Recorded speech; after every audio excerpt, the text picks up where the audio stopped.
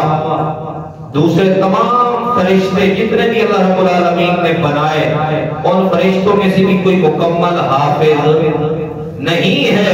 ایک حضرت جبرائیل علیہ السلام ہیں جو اللہ رب العالمین نے ان کو قرآن کا حفظ عطا فرمایا۔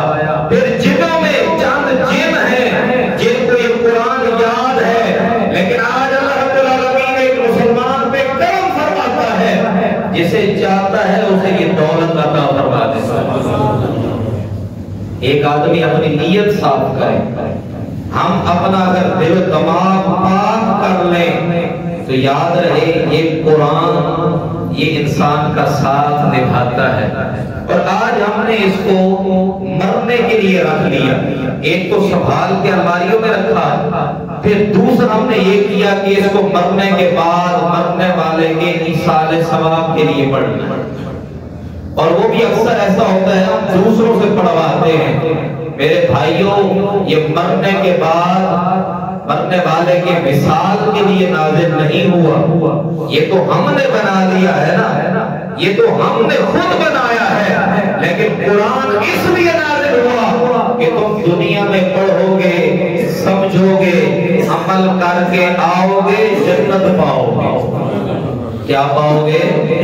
جنت۔ اور ہم نے اس کو مرنے کے لیے وصال کے بعد کے لیے رکھ لیا۔ ایک وزیر تھا، اس نے اپنے تینوں بچوں کو، اس کے 3 بیٹے تھے،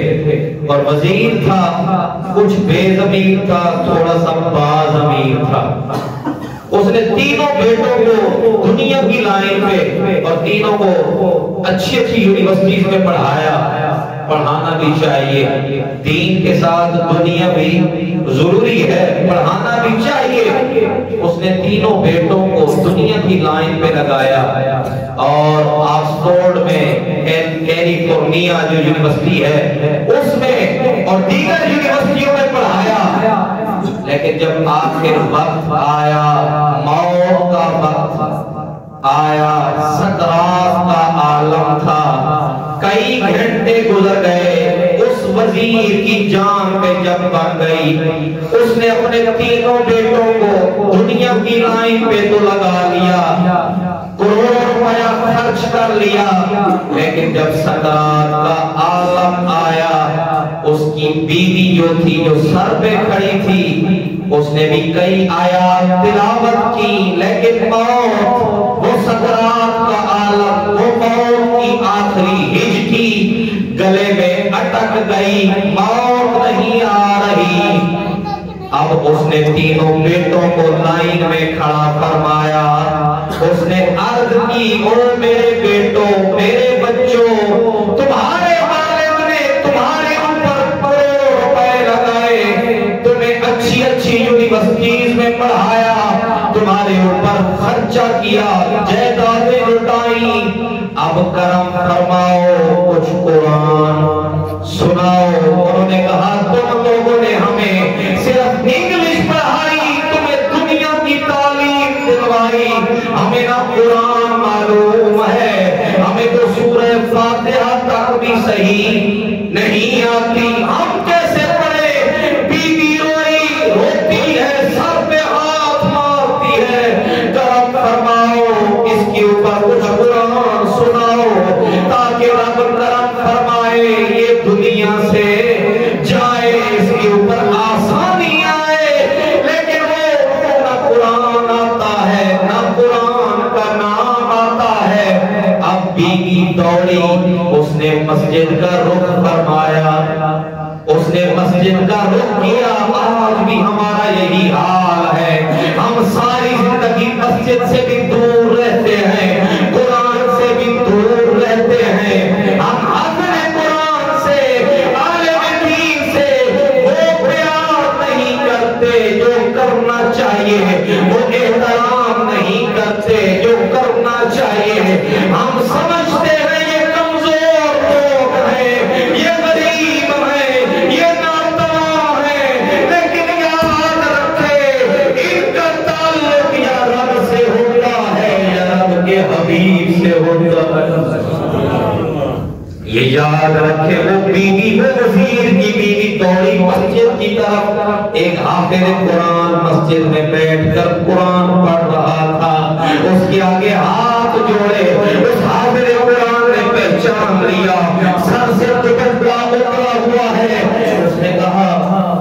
جی باجی کیا ہوا؟ کہا میرے خامن کے اوپر مشکل وقت آیا ہے، کرم فرما کچھ سورت سنا تاکہ اس کی روح قبض ہو جائے۔ وہ بچہ آیا، اس نے قرآن پڑھا اور قرآن کی آیات کچھ یوں تھی، اس نے کہا بسم اللہ الرحمن الرحیم یاسین والقرآن الحکیم انک لمن المرسلین۔ جب اس نے تلاوت کی قرآن کی، جب یہ اتنے پیارے الفاظ زبان پہ آئے، رب نے کرم فرمایا، رحمت کا مینہ برسایا، اس کی روح کو قبض فرمایا اور بتایا یہ قرآن دنیا میں بھی کرم فرماتا ہے، مرنے کے وقت میں بھی یہ کام آتا ہے۔ اور بندہ مومن جب قبر میں جاتا ہے، گھبراتا ہے، یہ وہاں پہ بھی ڈھال بن کے آتا ہے اور آخر تک یہ ساتھ نبھاتا ہے، سیدھا جنت پہنچاتا ہے۔ سامعین دیوکار، یہ قرآن مرنے کے لیے، وصال کے لیے نہ پڑھو، بلکہ یہ دنیا میں اس سے تعلیم حاصل کرو، اس کو سیکھو، سمجھو۔